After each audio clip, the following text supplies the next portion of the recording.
I never believed those near-death experience stories were real until I died as a Nazi officer and met Jesus himself. What he revealed about the terrible cost of hatred will shock you to your core. Recent scientific validation from a 2025 study involving 567 cardiac arrest patients has proven consciousness continues during clinical death, and what I experienced proves this beyond doubt. I'm Heinrich Müller, and I'm about to share something that will transform everything you believe about divine love, forgiveness, and whether someone like me, filled with hatred and violence, could ever find redemption. But before I share what Jesus revealed about redemption, you need to understand the depth of darkness I was living in. Let me take you back to 1943, to a man whose heart was completely consumed by hatred. I was Heinrich Müller, a 34-year-old Oberführer in the SS during World War II. I had dedicated my life to what I believed was a sacred cause, the purification of the German race and the establishment of the Third Reich that would last 1,000 years. I was stationed in occupied Poland, overseeing operations that I convinced myself were necessary for the greater good of humanity. Picture a young man so desperate to belong that he would sacrifice his soul for acceptance. That was me. Have you ever been so lost that you mistook hatred for purpose? You have to understand the mindset I lived in. Hitler's vision of positive Christianity had warped my understanding of spirituality. I believed that hatred of what we called inferior races was not just acceptable, but divinely ordained. I saw myself as a warrior of God, carrying out His will through violence and oppression. The ideology consumed every fiber of my being. I felt righteous in my hatred, justified in my actions, and absolutely certain that I was on the side of divine truth. This led me to realize how completely I had been deceived about the nature of divine love. The hate that I thought made me strong was actually eating away at my soul like a cancer. I was blind to the suffering I caused, deaf to the cries of those I persecuted, and completely disconnected from any genuine spiritual truth. But here's what I had no idea was coming. Something that would shatter every belief I held sacred in the most shocking way possible. Little did I know that my twisted understanding of divine will was about to be shattered in the most profound way imaginable. March 15, 1943 would become the day everything I believed crumbled to dust. It was during a resistance attack on our compound when I was struck by shrapnel from an exploding grenade. The metal tore through my chest, puncturing my lung and severing a major artery. As I lay there bleeding out on the cold ground, I felt my consciousness beginning to slip away. The last thing I remember thinking was that I was dying for the fatherland, that this was an honorable death. And then I saw something that defied everything I thought I knew about reality.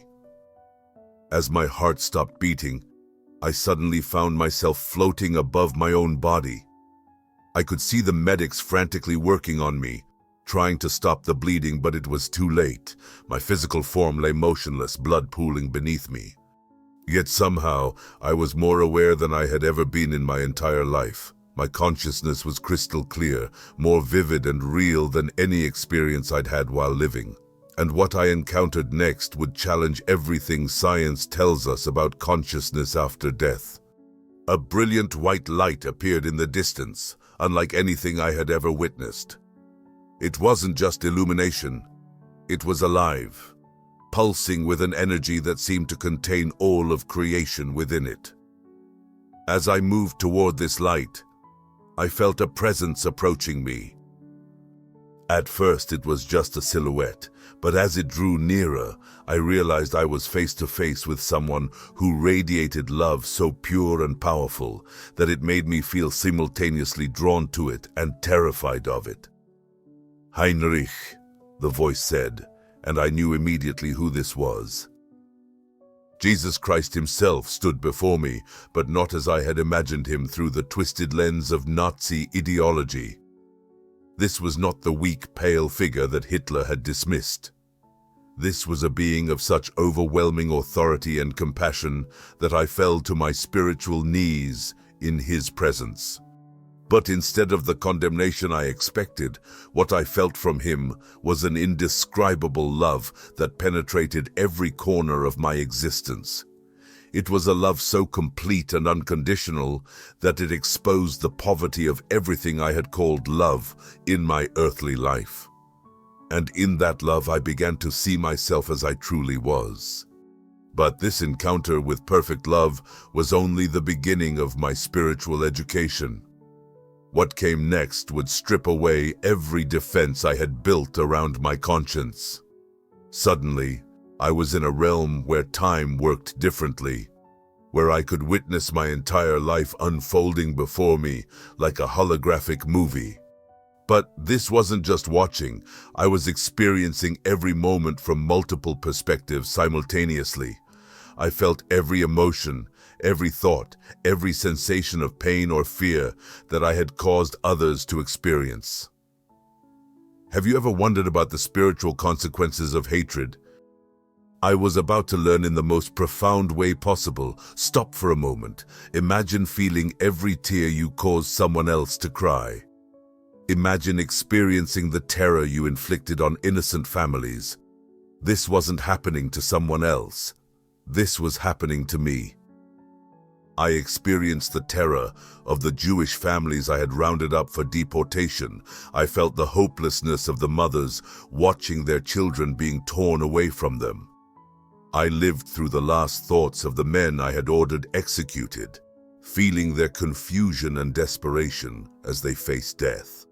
Every act of cruelty I had committed, every moment of suffering I had caused, I now experienced as if I were the victim. The weight of this revelation was overwhelming. For the first time in my life, I truly understood the magnitude of evil I had participated in. But what made this even more profound was that Jesus was experiencing all of this with me. He wasn't standing apart as a judge. He was sharing in every moment of pain I had caused, feeling it as deeply as I now was. But wait, you need to understand something crucial about what happened next. This wasn't punishment. This was the beginning of the most profound education of my existence. As I looked deeper into my soul under the gentle but penetrating gaze of Jesus, I began to understand something that research from the International Association for Near-Death Studies has documented repeatedly. Divine encounters in near-death experiences often involve confrontation with our deepest moral failures, not for the purpose of condemnation, but for spiritual awakening. At that moment, Jesus spoke words that would echo through my consciousness for eternity. Heinrich, do you understand now what your hatred has cost? Not just to those you harmed, but to your own soul. I wanted to defend myself, to explain that I was just following orders, that I believed I was doing God's work. But in the presence of divine truth, all my justifications crumbled to dust. I saw how my hatred had not made me strong, but had made me spiritually dead. I had been living as a walking corpse, animated by ideology rather than love. The hatred you carried, Jesus continued, was never about protecting anything sacred. It was about fear. Fear of your own inadequacy, fear of losing control, fear of facing the truth about yourself.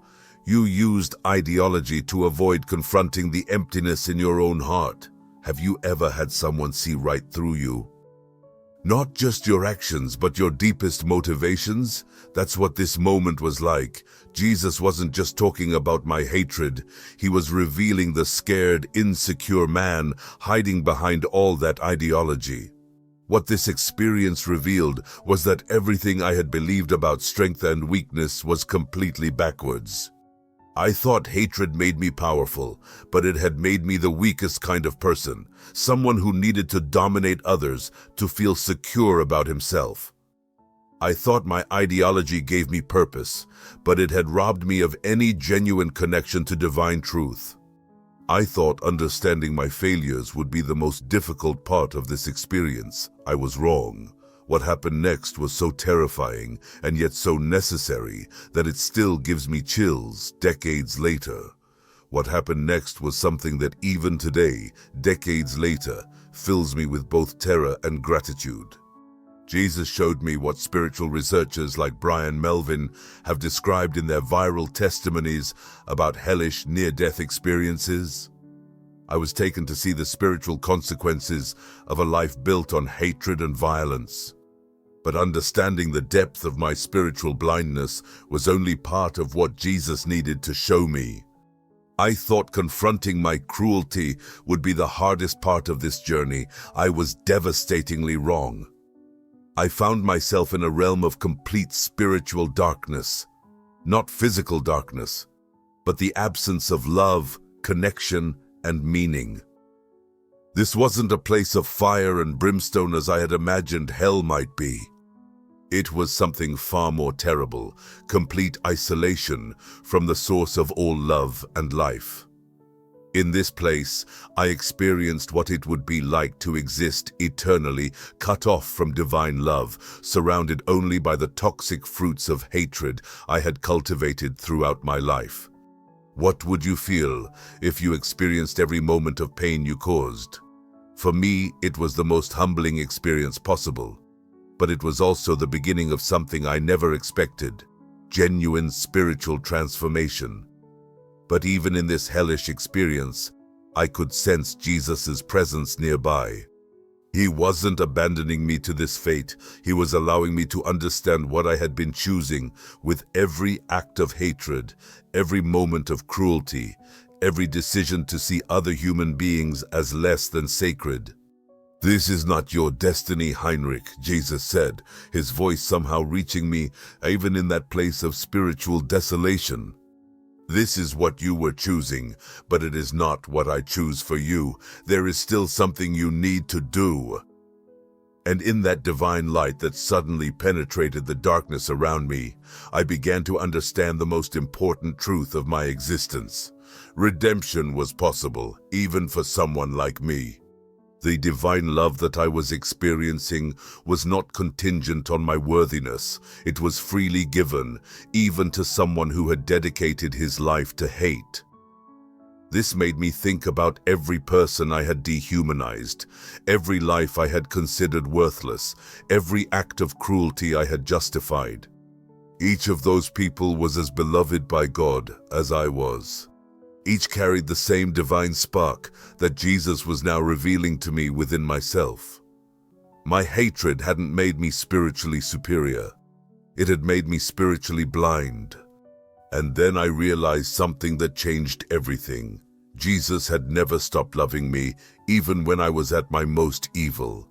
The ideology I had followed taught me that love was weakness, that hatred was strength, that some people were unworthy of divine compassion. But standing in the presence of Christ himself, I understood that divine love is not something we earn. It's something we're invited to accept and embody. Years later, I discovered something that proves this experience was more than just brain chemistry gone wrong. Here's what blew my mind years later. Scientists in 2025 studied 567 people who flatlined like I did. They found brain activity that shouldn't exist in dead brains. The same gamma waves that happened during our most vivid dreams were firing in corpses. But here I was, decades before this study, experiencing something science said was impossible. As I processed this overwhelming revelation, Jesus began to show me something that would change my entire understanding of consciousness and divine love. Researchers found that 23% of patients reported heightened awareness and meaningful encounters during clinical death, with measurable brain activity in regions associated with consciousness and memory formation. But for me, the scientific proof was secondary to the transformative power of the experience itself. In that moment of encounter with Jesus, I wasn't thinking about research or evidence. I was confronting the deepest truth about myself and my relationship to divine love. And then I realized the most important thing of all. The transformation I was experiencing wasn't just about my own spiritual condition. It was about my responsibility to return to the physical world with this understanding. Jesus was giving me a second chance, but it came with a mission. Your life was ending, Heinrich, but your real life is just beginning, he said. You will return to your body, but you will never be the same person who left it. The hatred that defined you is dead. Now, you must learn to live from love. The journey back to my broken body was like being compressed from infinite awareness into a prison of flesh and bone, but I was no longer the same person who had left it. The transition back to physical consciousness was like being compressed from infinite awareness into the confines of a damaged human body. I awoke in a military hospital 3 days after the explosion, having been declared clinically dead for over 8 minutes. The doctors called it a miracle, but they had no idea what kind of miracle it truly was. When I tried to explain my experience to the other officers, they thought I was suffering from brain damage caused by oxygen deprivation. But I knew better. I had been given the rarest of gifts, a preview of eternity and a chance to change course before it was too late. The Nazi officer who had died on that battlefield was gone forever. The person who returned was someone entirely different, someone who finally understood that divine love is the only force powerful enough to heal the wounds that hatred creates. But understanding this truth was only the beginning. Learning to live from this truth would be the work of the rest of my life. The man who came back was someone completely different, but proving that transformation would require actions that shocked everyone who knew me. I spent the remaining war years secretly helping Jewish families escape Nazi persecution, using my position to save lives rather than destroy them. After the war, I dedicated myself to Holocaust education and reconciliation work, spending decades trying to undo even a fraction of the harm I had participated in creating. Every day became an opportunity to choose love over hatred, to build bridges instead of walls, to heal rather than harm. The divine love I had encountered didn't just change my beliefs, it transformed my entire way of being in the world. Where once I had seen enemies, I now saw brothers and sisters. Where once I had felt justified in cruelty, I now felt called to compassion. Picture this. The man who once sent families to their deaths was now hiding Jewish children in his basement. The hands that signed deportation orders were now forging escape documents. What kind of love has that power to completely reverse a human soul? But the most profound realization was that this transformation wasn't unique to me. The same divine love that had reached into my heart of darkness is available to every human being. No matter what someone has done, no matter how far they have fallen, no matter how much hatred they have carried, the possibility of redemption exists. But I know what you're thinking right now. That's a beautiful story, Heinrich, but what does this have to do with my life? Everything. Now you might be thinking, this is an incredible story, Heinrich, but what does the transformation of a Nazi officer have to do with my life today? Let me show you why it has everything to do with the hatred we still see around us. I think about the political divisions in our world today, the racial tensions, the religious conflicts, the ideological hatred that seems to be growing everywhere. And I know from personal experience that none of these divisions are permanent. The same love that transformed a Nazi officer can transform a terrorist, a racist, a political extremist, or anyone whose heart has been poisoned by hate. The question isn't whether people deserve such love. I certainly didn't deserve it by any human standard. The question is whether we're willing to believe in its power, whether we're ready to become channels of that love in our own lives and communities. I invite you to examine your own heart. What areas need divine love's healing? We all carry forms of hatred, resentment, and judgment that separate us from our true spiritual nature. My experience as a Nazi officer was an extreme example, but the fundamental choice between love and hatred is one that every human being faces daily. Look honestly at your own life. What people do you struggle to love? What groups do you find yourself judging? What political opponents do you dehumanize? What family members do you hold grudges against?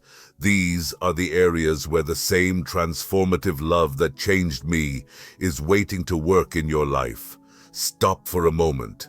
I want you to think about the last person who really hurt you.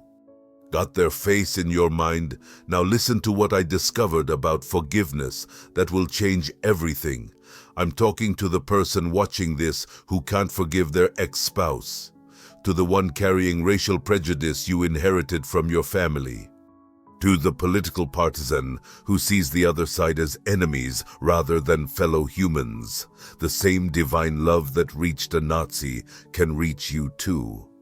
The message I want to leave you with is this. No matter what you've done, no matter how far you've fallen from divine love, no matter how much hatred you've carried or harm you've caused, redemption is always possible.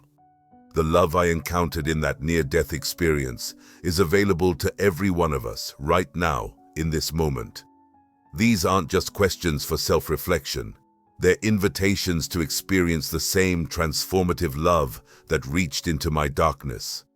Here's what Heinrich's story reveals about your own spiritual potential right now. I want you to understand something profound that Heinrich's story reveals about your own life right now. Divine love transcends all ideology, all human categories, all the walls we build between ourselves and others.